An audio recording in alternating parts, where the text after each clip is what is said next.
제가 전혀 예상하지 못했던 분들도 많이 오셔가지고 성경 3D로 보기라고 하면 뭐야? 3D로 뭐 어떻게 본다는 거야? 라는 생각 많이들 하실 것 같아요. 일단은 입체적으로 보자는 얘기인 건 아시겠죠? 그죠? 3디멘셔널이라고 하는 게 평면적으로 보자고 입체적으로 보자인데 뭘 도대체 뭐 어떻게 입체적으로 보냐는 거냐라고 하는 거예요. 제가 이 얘기를 하기 전에 그 성경을 읽는다라고 하는 행위는 저는 사실 대화라고 생각을 해요. 성경과 대화를 하는 거예요. 그러니까 뭐가 있고 그것이 나한테 그냥 일방적으로 뭔가 들려주는 것이 아니라 기본적으로 저는 대화라고 생각을 합니다. 근데 대화를 할 때 가장 중요한 게 뭐냐면 일단은 상대방이 하는 말을 잘 듣는 거죠, 그죠? 여러분들 대화하실 때 가장 힘든 대화 상대가 나는 이런 얘기 했는데 내가 하는 얘기에서 한 단어 몇 가지만 알아가지고 알아서 막 해석해가지고 얘기하는 사람들이 상당히 힘들잖아요. 기본적으로 첫째 대화할 때 가장 중요한 일은 상대방이 무슨 얘기를 하는지 가만히 잘 들어보는 거예요. 그런 거죠. 그 다음에 또한 대화할 때는 말해진 거고 감추어진 거라고 제가 표현했는데 이건 여러 가지 의미가 있어요. 하나는 뭐냐면 언어적인 것. 대화를 할 때 있어서 언어적인 것과 비언어적인 게 있어요. 그죠? 그러니까 그냥 말로 얘기하는 것들 글로 그대로 쓰는 것과 그 다음에 실제로 대놓고 이야기를 할 때 이렇게 뭐 손짓과 뭐 말투와 이런 거에 억양, 뭐 웃음이라든지 이런 거에 전혀 다른 의미로 작용이 되잖아요. 뿐만 아니라 또 뭐가 있냐면 이게 세 번째 거와 연결된 건데 기본적으로 상대방이 그동안 살아왔던 모든 삶의 영역들이 사실 그 안에 다 포함되어 있는 거예요. 지금 나는 여기서 만나지만 그 사람이 현재 지금 상태를 이루어진 모든 것들, 그러니까 그 전부터 과거부터 아주 오랫동안. 또한 나도 마찬가지예요. 듣는 나도 내 상황에 따라서 사실 다르게 들리거든요. 목사님의 설교를 똑같이 듣지만 앉아서 아는 사람이 다 다르게 알아들어요. 그죠? 어떤 이야기가 특별히 자기한테 오는 경우도 있고 아닌 경우도 있고 그것은 내 마음의 상태가 다르기 때문이고 내가 관심 있는 분야가 다르기 때문이고 그것은 결국 다 따지고 보면 내가 살아온 삶의 과정이 다 다르기 때문이거든요. 그래서 똑같은 얘기 들어도 다르게 들리는 거예요. 이렇게 사실은 이 대화라고 하는 것이 굉장히 복합적인 어떤 아주 복잡한 과정들을 거치는 거예요. 그냥 누가 얘기하고 누가 듣고 하는 문제가 아니라 이 사람이 하는 말과 그 말 뒤에 감춰져 있는 것들과 그 다음에 그 사람이 살아왔던 모든 인생의 삶의 과정과 또 내가 살아온 모든 과정들이 만나는 작업이에요. 성경을 읽는 행위 사실 그런 행위예요. 이게 단순한 행위가 아닙니다. 그래서 성경을 잘 읽으려면 이 세 가지 것들을 기본적으로 제가 다른 말로 어떻게 풀이했냐면 성경에는 세 가지 세계가 있는데 이 세 가지 세계를 잘 이해해야 된다라고 하는 거예요. 첫 번째가 뭐냐면 성서 안에 있는 세계예요. 성서 안에 있는 세계. 그러니까 텍스트의 세계죠. 그러니까 상대방의 말을 잘 듣는 것이 뭐냐면 성서 안에 쓰여져 있는 글자. 성서가 특별히 어려운 게 뭐냐면 아까 얘기했던 그 비언어적인 것이 없어요. 이게 우리가 그냥 성경을 보지만 성경 안에 사실 이게 누가 얘기해 준 거라면 그 사람의 어떤 말투와 분위기나 이런 것들이 다 있지만 성경에는 글자잖아요. 글자는 우리가 텍스트로 서로 대화할 때 서로 오해하기 쉬운 것들이 그런 언어를 얘기할 때 그 비언어적인 부분들이 잘 충족이 안 되기 때문에 말도 사실 더 조심해야 되고 하는 것처럼 성서 안에 있는 세계를 사실 꼼꼼하게 되게 잘 읽어야 돼요. 이거 사실 이 부분에서 실패하는 경우가 되게 많아요. 성경을 해석할 때 있어서. 두 번째는 뭐냐면 성서 뒤에 있는 세계입니다. 성서를 제가 제 가방이 어디에 있을걸요? 네.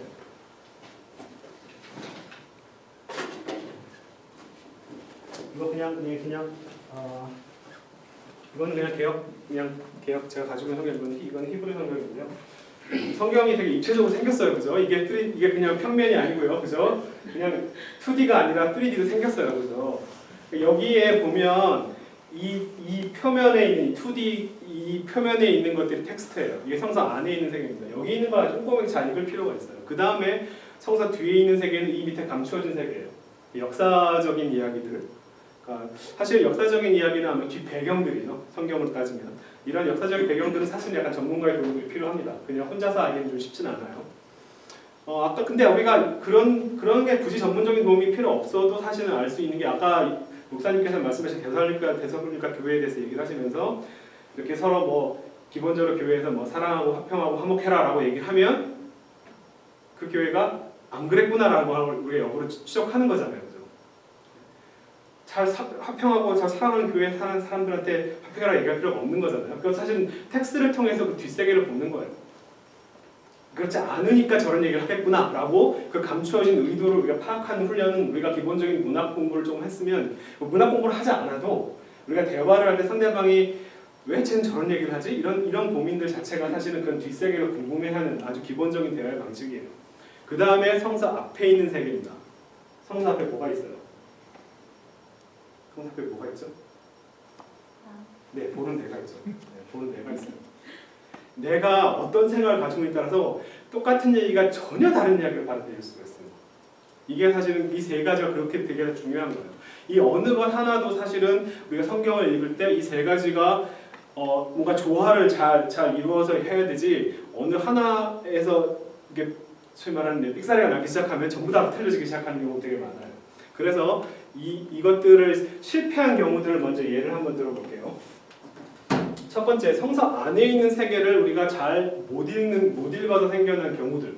이거 목사님도 계시고 신학 공부를 많이 하신 분들이나 이런 분들은 사실 뭐 쉽게 잘 아는 얘기들인데 첫 번째가 뭐냐면 이거죠. 이거 제가 지난 시간에 말씀드렸죠.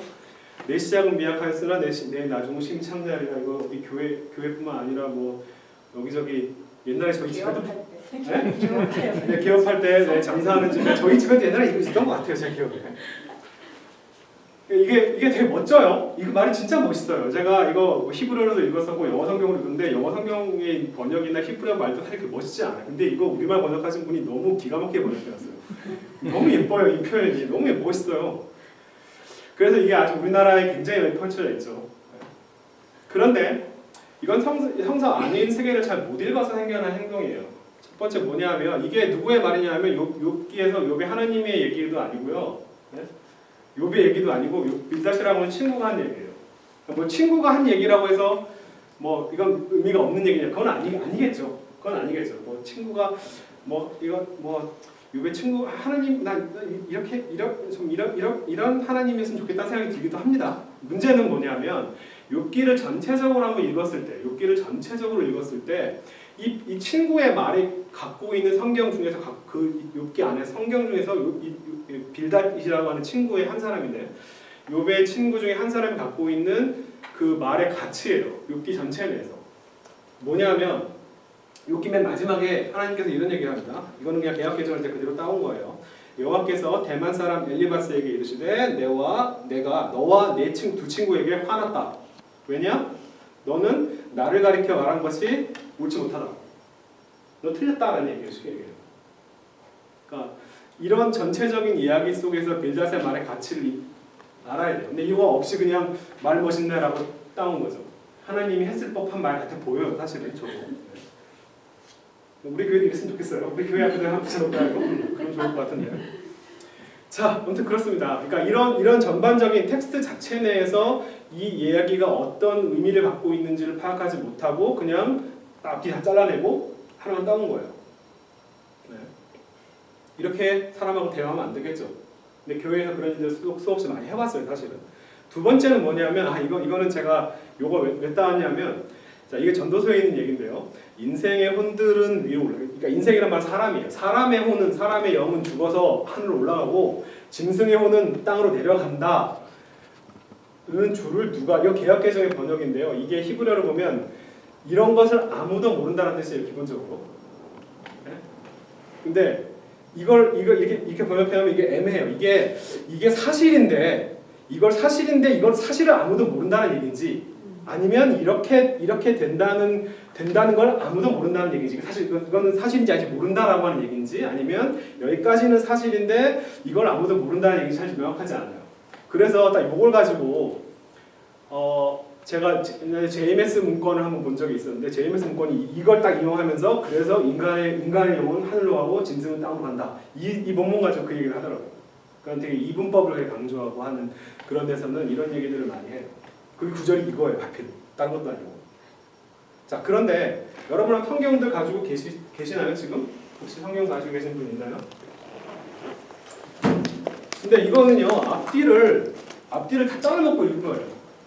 전도서 3장 18절 20절이 바로 이 앞에 얘기인데 혹시 성경 가지고 계신 분 뭐 제가 읽을 수도 있습니다. 제가 밥 찾았네요. 네. 한번 네, 읽어주시면 감사하겠습니다. 3장 18절에서 20절 천천히 한번 읽어주겠어요? 내가 심중에 이르기를 인생의 일에 대하여 하나님이 저희를 시험하시리니 저희로 자기가 짐승보다 다름이 없는 줄을 깨닫게 하려 하심이라 하였도다. 계속 읽어요? 네, 18절의 얘기는 다시 한번 뭐냐면 사람이 짐승과 하나는 다를 게 없다. 이 얘기였어요. 그죠? 그 다음에 19절. 네. 인생에게 임하는 일이 짐승에게도 임하나니 이 둘에게 임하는 일이 일반이라 다 동일한 호흡이 있어서 이에 죽음같이 저도 죽으니 사람이 짐승보다 뛰어남이 없음을 모든 것이 헛됨이로다. 네, 그 다음에 다 흙으로. 다 흙으로 말미암았으므로 다 흙으로 돌아가려니 다 한 곳으로 가거니와. 네. 이거예요. 사람이나 짐승이랑 똑같다 이 얘기였어요. 앞뒤 얘기를 다 잘라먹고 이거 보니까 아 인생은 이거 올라가고 네, 이건 안 내려가네 이런 얘기 환경이 있으니까 이거 가지고 딱 그 얘기를 하는 거예요. 이 20장은 항상 그 장례식 때 목사님들이 하시는. 제임스 바이는 또 다른 데서 얘기하나요? 놀랍네요. 네, 이게 그런 거예요. 이게 이 개혁 개정이 이게 그 뭐죠? 이게 말이 약간 옛날 투고 이게 어디서 끊어야 될지 잘 몰라가지고 그렇게 하는. 근데 그걸 몰라더라도 한 몇 절만 앞에 읽어보면 이게 그 얘기가 아니라는 걸 알아요. 그죠? 근데 그것도 안 하는 거예요. 자기가 필요한 것만 듣고 그냥 끝나는 거지. 이렇게 대화하시면 안 돼요. 그죠? 이게 실패한 케이스 중에 하나. 대표적으로 신약에서 예를 들자면 이거죠. 내게 능력 주신 자 안에서 내가 모든 것을 할 수 있느니라. 제가 몇 년 전에 어린이 여름성형외과 시카고에서 어린이 여름성형외과 하는데 거기에 이게 주제더라고요. 이게 주제가 하면서 애들이 막 하늘을 막 날아다니고 막 이런 얘기해요. 뭐든지 할 수 있다 그러니까 내가 날 수 있나요? 막 이러면서 막 애들이 막 날아다니고 막 이런 걸 하더라고요. 사실은 어린이 교재나 어린이 성경이 사실 제일 위험해요. 이런데 너무 쉽게 많이 노출이 돼 있어요. 자, 이것도 마찬가지입니다. 이것도 앞뒤 한 구절씩만 읽으면 이게 그 얘기가 이게 뭐 내가 뭐 아무거나 다 할 수 있다는 얘기를 하는 게 아니다. 하나님께서 뭐 나를 슈퍼맨으로 만들어주시거나 뭐 도끼병망이가 아니다라고 하는 얘기를 잘 알 수 있어요. 바로 앞에 있는 얘기는 자 나는 지질하게 못 살 수도 있고 그 다음에 아주 잘 먹고 잘 살 수도 있는데 그런데 그래서 내가 쫄쫄 굶을 수도 있고 아주 배부르게 잘 먹을 수 있지만 그렇지만 나는 내가 모든 걸 다 괜찮은데 할 수 있는데 그런데 나는 어떻게 내가 비참함을 선택했고 그리고 여러분들이 나 함께 해줘서 고맙다 이런 얘기예요. 이걸 다 뛰어넘고 이거 딱 뽑아가지고 네 그래서 뭐 열심히 뭐 BMW에서 기도하면 웃고 쉬고 이런 얘기를 해가지고 합니다.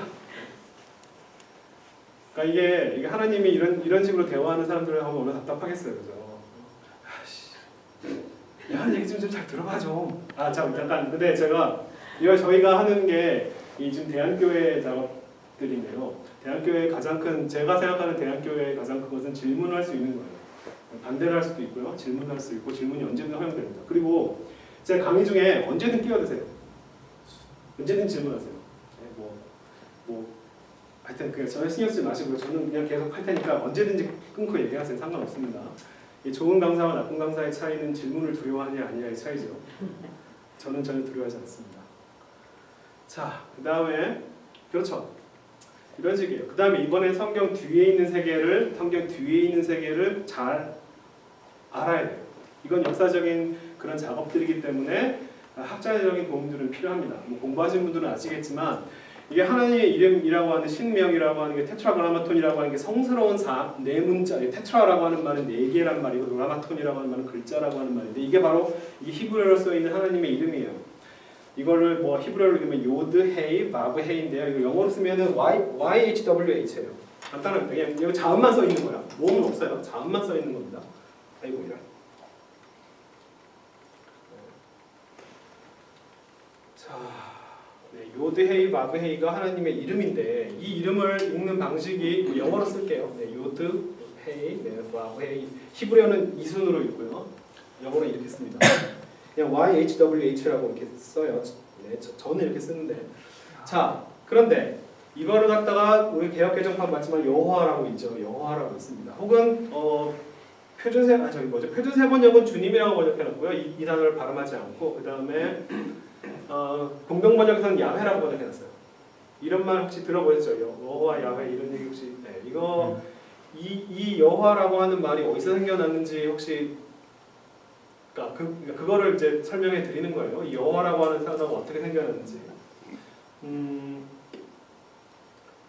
이게 바로 이제 하나님의 이름이에요.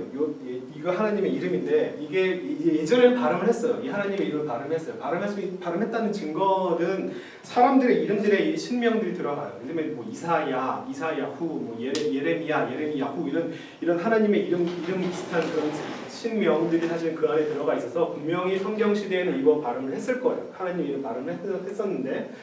이제 신약 시대가 되고 그 다음에 랍비 시대가 되고 점점점 갈수록 하나님의 이름들을 발음하지 않기 시작했어요. 왜냐하면 성스러운 이름이기 때문에 하나님 이름을 발음하지 않고 이 단어가 나올 때마다 어떻게 발음을 했냐면 아도나이라고 발음했어요. 아도나이. 그게 바로 이게 이제 성경들이 나오는 철자들인데요. 이거를 좀 설명을 좀 할게요. 이거는 지금 자음이고요. 이거는 아래 위에 찍은 게 모음인데요. 이 모음들은 사실은 요거를 갖다가 어떻게 발음해라라고 하는 표시예요. 자, 히브리어를 제가 설명을 좀 하고 싶지만 그냥 안 하기로 하고 가장 중요한 건 뭐냐면요. 이렇게 자음이 쓰여 있는 요 위에 있는 요거와 요 뒤에 있는 점사에 있는 1000년 이상의 시간 차이가 있어요. 그러니까 이거 동시에 같이 쓴 게 아니에요. 먼저 이거를 갖다 써놓은 걸 보고 이걸 찾는 동안 계속 이렇게 자음만 계속 써내려오다가 한 AD 한 7세기 9세기경 AD 7세기 9세기 한참 후에요. 예수님 돌아가신 분들의 700년 이후에 이렇게 점들을 찍기 시작했어요. 발음을 하는 걸 확정짓기 위해서. 요 점들을 찍어놨는데 어떻게 찍어놨냐면 요거를 나오면 발음을 어떻게 해야 돼? 이것은 이 하나님의 이름이 너무 위대한 이름이기 때문에 발음을 못하고 요 단어가 나오면 아도나이라고 발음하자 라고 한 거예요. 아도나이. 네, 뭐 아도나이라고 하는 말을 그냥 영어로 쓰면요. 이게 나의 주님이라고 하는 뜻이에요. 나의 주님. 기본 말 뜻은. 근데 이게 아라고 하는 거 약간 어에 가까워요. 발음이. 이렇게. 그래서 여기다가 요 단어가 나오면 아도나이라고 발음을 하자라고 해놓고서는 모음 표기를 자음을 이렇게 써놓고 이 모음을 써놓은 거예요. 그래서 이렇게 아를 집어넣은 거죠. 아를 여기다 집어넣은 거예요. 그랬더니 여호와라고 하는 단어가 생겨난 거예요. 이게 누가 이렇게 썼냐면은 중세의 유럽 학자들이. 왜냐하면 자기 눈에 보이는 건 이거니까. 이게 눈에 보이는 거니까 이렇게 써 있는 거 보니까 이게 그 당시에 되게 그 반유태주의가 되게 강했어요. 유태인 한 명한테 붙잡고 물어봤으면 이게 분명히 말도 안 되는 소리라고 했을 텐데 유럽학자들이 그걸 안 한 거예요. 그리고서는 이걸 딱 보니까 이거 눈에 보니까 여호와라고 읽으면 되겠네라고 해서 그렇게 여호와 제호바라고 하는 단어가 생겨나는 거예요. 요즘 미국 교회에서는 뭐 여호와 증인을 제외하고는 여호와라는 단어 거의 안 쓰는 걸로 제가 알고 있어요. 더 이상 미국 교회는 여호와라는 단어 쓰지 않는데 한국 교회는 계속 여호와라는 단어를 쓰고 있어요. 뭐 쓰는 게 틀렸다. 글쎄요. 아무튼 안 썼으면 좋겠어요. 솔직히 얘기하면. 이거는 사실은 아주 이런 성경의 히브리어 단어가 어떤 식으로 이루어졌는지 역사를 전혀 모르는 무식한 유럽 학자들이 만들어낸 단어예요. 그냥 눈에 보이는 거 그대로 읽은 거예요. 그러니까 그런 거는 사실은 저는 안 썼으면 좋겠어요. 이건 아람어인데요. 이건 다른 얘기해서 그냥 이건 넘어갈게요. 요 발음을 이렇게 쉐마라고 하는 거, 쉐마는 그 이름이라고 하는 아람어인데요. 하나님의 이름을 발음하지 않고 그냥 이 단어가 나오면 그 이름이라고 이렇게 이야기를 했을 가능성도 있다라고 했는데 저는 요 원에 대해서는 더 이상 동의하지 않아요. 어쨌든 요즘은 더 이상 동의하지 않고요. 아무튼 그렇습니다. 이렇게 아도나이 주님 뭐 이렇게 쉐마 이런 식의 발음들을 했던 거 그 교훈 표기들을 했던 거예요. 그런데 그걸 전혀 모르는 사람들이 이걸 그냥 이것만 보고 이렇게 여호와라고 하는 단어가 생겨났죠. 그래서 개역개정은 여호와라고 하는 단어를 쓰고 공동 번역은 야훼라고 하는 단어. 그다음 표준세 번역은 주님이라고 번역을 했는데, 자 이거는 전데요. 저는 이렇게 번역합니다. 근데 이 야훼라고 하는 단어는 어디서 생겼는지 한번 말씀을 드리면 바로 이거예요. 사실 이거는 여호와라고 하는 단어는 말도 안 되는 발음이고. 이 YHWH를 사실은 가장 근접하게 발음했을 가능성이 무엇일까라고 학자들이 추정을 해가지고 여기다가 아하고 에를 집어넣은 거예요. 야훼라고 발음했을 가능성이 가장 높다라는 학자들의 재구성이고 학자들의 추정입니다. 이렇게 되면 이 야훼라고 하는 뜻이 뭐가 되냐면 무엇인가를 존재하게 한다라고 하는 그런 표현이에요. 그러니까 이건 창조주로서의 하나님의 뜻이기 때문에 그가 무엇인가를 존재하게 만들었다라고 하는 동사예요. 사실 동사입니다. 이거 이렇게 만들어 놓으면. 근데 그렇게 이게 가장 가능한 가장 이제 좀 설명할 때 가장 좀 그럴듯한 설명인데요. 그냥 그럴듯한 설명일 뿐이에요. 그러니까 야훼라고 하는 것이 반드시 맞다라고 하는 보장은 없어요. 그러니까 여호와가 틀렸고 야훼가 맞다라고 하는 것도 사실 잘 몰라요. 야훼는 그냥 학자들이 아마 이게 가장 비슷한 발음이었을 거야라고 그냥 추정한 것뿐이에요. 이게 동사가 아니고 그냥 신의 이름의 명사였으면 전혀 사실 이건 다 의미가 없는 거죠. 그러니까 동사로 봤기 때문에 보는 거거든요. 그래서 이 주님이라고 하는 번역은 이거는 모르니까 이 아도나이를 그대로 갖다가 모음 표기를 그대로 따온 거예요. 아도나이를 유태인들의 전통이 이 단어를 아도나이라고 발음했으니까 요거의 이 단어의 의미인 주님이라고 하는 단어로 그냥 번역해 놓자가 이제 표준세 번역이 한 방식이죠. 뭐 세계적 가장 근거가 있는 방식은 이겁니다. 주님이라고 하는 게 적어도 모음을 기준으로 삼았으니까. 하지만 자음을 빼놨어요. 저는 그냥 이렇게 써요. YSWX. 학문적인 작업을 할 때는요. 저는 모음 표기를 중요하게 생각하지 않고 자음 본문을 따지기 때문에 저는 이렇게 써요. 물론 제가 기도할 때 무슨 뭐 YHWH 하나님한테 기도하지는 않아요. 뭐라고 기도합니까? 네? 하나님이 내 이름을 막는 게 거짓말하는데 여호와 그럼 너 누구 얘기하는 거야? 그렇죠. 그럴 거고 주님은 이거는 저 노예 시대에 노예 제도가 없는데 무슨 거야? 그렇죠. 네? 주님 이것도 말도 안 됩니다. 그렇죠. 그러니까 저는 이렇게 써놓고 발음하지 않습니다. 유태인들의 전통에 따라서. 그 모세에게 I am the one who I am. 지칭을 안 하고 에헤 아시아르 에헤 같은 경우는 사실은 완전히 또 다른 뭐라 그래? 난 나야 그냥 그런 거야. 네 그렇죠. 나는 나다. 네네네. 뭐 스스로 있는 자라고 하는 번역 있는 그걸 아시죠? 그게 에헤 아시아르 에헤라고 하는 말인데 저는 사실 숙객이 같은 말이에요. 가장 지금 이 선생님께서 말씀하신 게 그냥 나는 나야라고 얘기하는 게 가장 사실 좋은 번역이에요. 나는 나라 그러는 신. 그냥 묻지 마 나는 나야. 묻지 신. 네네네. 뭐 스스로 있는 자라고 하는 굉장히 그리스적인 번역입니다. 네. 아무튼 그래요. 그러니까 사실은 저는 이렇게 학문적인 작업을 이렇게 쓰고 하나님의 이름을 얘기하진 않습니다. 그래도 그래서 다 들어주세요? 네? 안 불러도? 그래서 사실은 이제 수준이죠. 맨 처음에 이걸 처음 배우신 사람들은 여호와라고 하는 게 또 틀렸대, 야훼가 맞다, 막 이렇게 해서 여호와라고 얘기하는 제일 무식한 놈 이렇게 얘기하는데 사실은 여호와라고 하는 그러니까 발음할 줄 몰라요. 그러니까 여호와라고 발음했을 가능성도 0.1% 정도는 있어요. 네? 어떻게 발음할지 모르니까. 그러니까 사실은 틀렸다라고 얘기하는 것보다 그냥 이제 이것만 옳았다고 하는 수준에서 한 발 벗어나서 뭐 이렇게 얘기할 수도 있는데 이것도 그냥 학자들의 추정이고 이게 반드시 옳다고 하는 것도 아니고 뭐 이런 식의 어떤 여러분들이 좀 넓은 그러니까 수준을 좀 올리셔서 넓은 시각으로 보면 좋을 것 같아요. 그냥 저도 다 가능합니다. 그럴 수 있지. 그래도 하나님은 써야지. 나는 지금 목사 안 집어든지 거기 30년이 다 되었는데 네네. 그거 참 흔들어 보면 네. 우리가 하나님이라고 그러는 괜찮습니다. 네, 하나님이라고 하는 표현도 괜찮고 하느님도 괜찮습니다. 네. 하느님 다 하늘에 있는 분이라고 하는 표현인데 그게 과연 신학적으로 좀 옳은지 사실 잘 모르겠어요. 영어의 God도 마찬가지입니다. 이것도 쓴 거 있는데 영어의 God이라고 하는 단어 이거는 또 괜찮다고 생각하시는 분들이 많은데 여기는 질문 안 하죠. 왜 God이라고 하는 단어? 그거는 God은 진짜 어려워. God이라고 하는 단어는요. 더하기 거꾸로 된 건 아니에요. 게다 뭐 이게 구게라고 하는 단어가 있어요. 이게 인도 유럽피아노인데요. 이게 사실은 가장 근거가 있는 건데 이게 뭐냐면 기본적으로 소환하다 이런 거예요.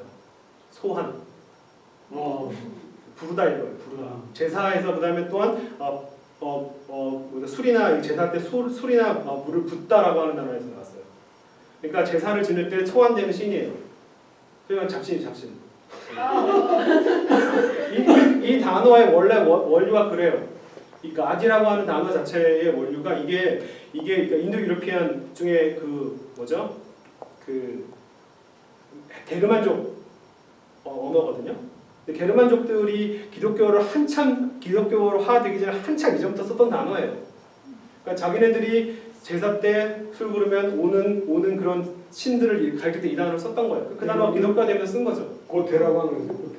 네, 고트. 여기 뭐 그죠? 독일에서는 고트라고 GOTT라고. 저기 염소하고 같은 거 아니에요?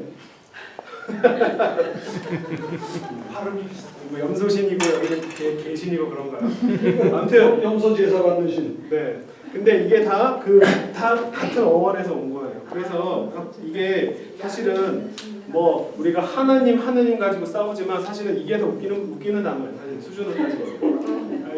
이 단어에 대해서는 아무도 뭐 이렇게 질문을 안 해요. 이 단어는 그러니까 우리가 그만큼 이 저기 뭐죠 서구화 된 거죠. 그 사대주의적인 생각인지 모르겠지만 어쨌든 이 단어 상당히 문제가 있어요. 하나님 별거 안 씁니다. 이거. 자, 그렇습니다. 그래서 하나님은 이제 어떻게 부르셔 고민 되시죠? 자, 그 다음에 또 한 가지 뭐냐면 룻기예요. 룻기.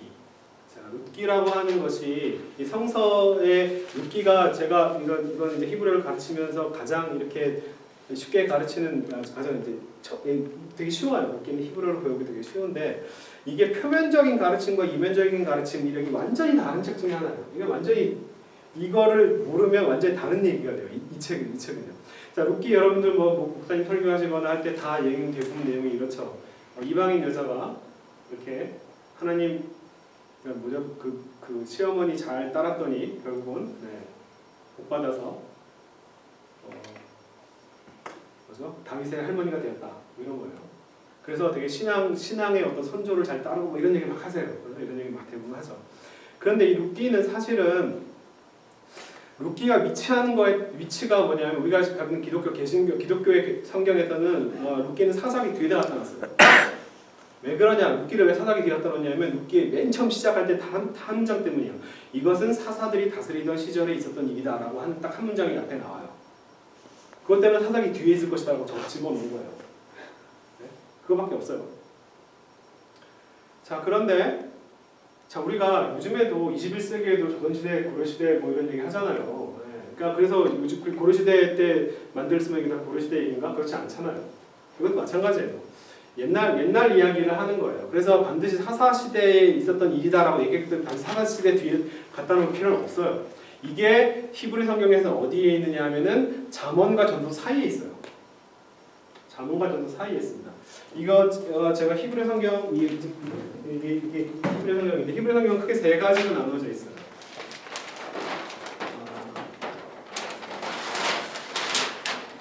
이걸로 설명해놨나요? 여기 있네요. 토라, 느빔, 케투빔이라고 하는 게 있는데 이 토라라고 하는 게 그냥 T로 쓸게요. 토라. 그 다음에 느빔이라고 하는 건 N으로 쓰고요. 케투빔은 이제 K로 써서 히브리어 구약 성경을 어떻게 얘기하냐면 여기다 그냥 A자를 붙여가지고 타나크 이렇게 얘기해요. 타나크라고 하는 말은 이 구약 성경 전체를 히브리 성경을 얘기합니다. 유태인들 성경이에요. 이게 어떻게 나누지냐면 시대별로 나눠져요. 혹시 그걸 썼나요? 네. 이 토라라고 하는 것이 모세오경입니다. 모세오경이 토라라고 하는 그 모세오경이고요. 창세기, 출애굽기, 레위기, 민수기, 민수기까지. 그 다음에 이 느빔이라고 하는 단어가 N으로 시작하는 이 느빔이라고 하는 단어가 무슨 말이냐면요. 이게 여러분들이 아시는 그 예언자라고 하는 단어예요. 예언자, 선지자라고 주로 번역이 되는 단어입니다. 저는 이 번역을 아주 싫어합니다. 왜 그러냐면 자, 예언자라고 하는 건 미래의 일을 예언하는 거죠. 선지자라고 하는 말은 미리 이게 지자가 알지자가 아니라 볼지자로 알고 있어요. 미리 보다 라고 하는 표현이에요. 그래서 제가 문익환 선생님이 아마 늑봄이라고 하는 게 늑봄이 보다가 나는 선지자가 아니라 늦게 보는 사람이다 아마 이 단어를 뒤집어 쓴 것 같아요. 아무튼 예언자 선지자가 다 뭐냐면 미리 알고 다 이게 뭐야? 방점이 어디 찍혀있어요? 미래에 찍혀있어요. 미래. 그죠? 그래서 이 대한민국에 그렇게 미래를 예언하는 사람들이 이렇게 많은 거예요. 뭐 전쟁이 일어날 것이니 뭐 이런 얘기 하는 사람도 있잖아요. 그런데 이 히브리어의 느빔, 나비라고 하는 단어에는요 전혀 미래를 예언하다는 뜻이 전혀 없어요. 이 말의 뜻은 뭐냐면요 그냥 하나님의 말을 받아서 그냥 얘기하는 사람이에요. 대언자입니다. 대언자예요. 이 대언자의 전형이 누구냐면 모세였고요. 그래서 히브리 성경에서는 느빔이 어디서부터 시작하냐면요 여호수아부터 시작합니다. 여호수아부터 느빔이에요. 여호수아도 느비임이고 사사도 다 느비임들이고요. 그 다음에 열왕기사, 사무엘 열왕기의 열왕기, 이게 제목을 열왕기라고 딱 지어놓으면 뭐가 주인공이 누구예요? 왕이에요. 왕이 주인공이 돼요. 근데 이게 느비임이라고 한다면 왕이 주인공이 아니고요. 하나님의 말을 전달하는 사람들 혹은 하나님의 말 그 자체가 주인공이 되는 거예요. 근데 제목을 정말 잘 지어놔야 돼요. 열왕기 딱 하면 왕이 주인공이에요. 왕이 얘기가 되는 거예요. 근데 왕 얘기가 아니에요. 왕들이 역사를 진행하고 있을 때 거기에 하나님의 말씀을 어떻게 개입했는가가 주인공입니다. 그러니까 느비임이라고 봐야 돼요. 이걸. 우리가 느비임이 예언자가 이사야부터 시작하는 게 아닙니다. 여호수아, 사무엘, 열왕기 다 하나님의 말이 주인공들이에요. 또 대표적인 잘못 중에 창세기, 그죠? 창조 얘기는 처음에 2장밖에 없어요. 60장 중에. 근데 창세기라고 하면 창세기는 다 천지창조 얘기밖에 없는 줄 알아요. 60장 중에 2장밖에 천지창조 얘기가 없고 나머지 다 아니에요. 그러니까 창세기라고 딱 정해놓으니까 전부 다 천지창조 얘기하는 것처럼 들리죠. 이 네이밍이 정말 중요합니다. 이 느비임을 갖다가 딱 예언자라고 방점을 딱 찍어놓으니까 미래로 자꾸 이렇게 얘기가 되는 거예요. 근데 하나님의 말씀은 역사의 현실 속에서 지금 현재의 문제죠. 야 똑바로 살아 이놈들아 라고 얘기하는 게 사실은 가장 핵심인데 이 똑바로 살아는 없어지고 안 그럼 너 망해 라고 하는 망해에만 자꾸 집중을 하는 거예요. 여기에는 별로 집중 안 하고 사실 굉장히 현재적인 얘기들입니다. 그래서 이 느비임이라고 한다는 대언자라고 하는 게 나아요. 대언자. 저는 대언자라고 생각합니다. 이 케투빔은 언제냐면요. 이게 언제 쓰여졌냐면 이스라엘이 바빌론 포로를 갔다 온 다음에 다시 페르시아 한참 후대 페르시아 시대에 풀려 나가지고 다시 이스라엘을 재건할 때 시기에 그리 케투빔이에요. 이 케투빔 이 룻기가 케투빔에 있어야 돼요. 여기 있는 게 아니라 원래 여기 있어요. 여기 작품이에요. 이게 여기 뭐가 틀리냐면 이게 지금 이 케투빔 바빌론 포로 이게 제2성정입니다. 제가 한번 잘못 썼어요. 제2성정입니다. 그러니까 원래 그 솔로몬이 지은 성전이 무너지고 나서 다시 사람들이 돌아와가지고 다시 제2성전기에 성전을 다시 지어요. 그때가 누구냐면 에즈라 느헤미야가 성전을 재건축할 때에 이 사람들이 주인공이에요.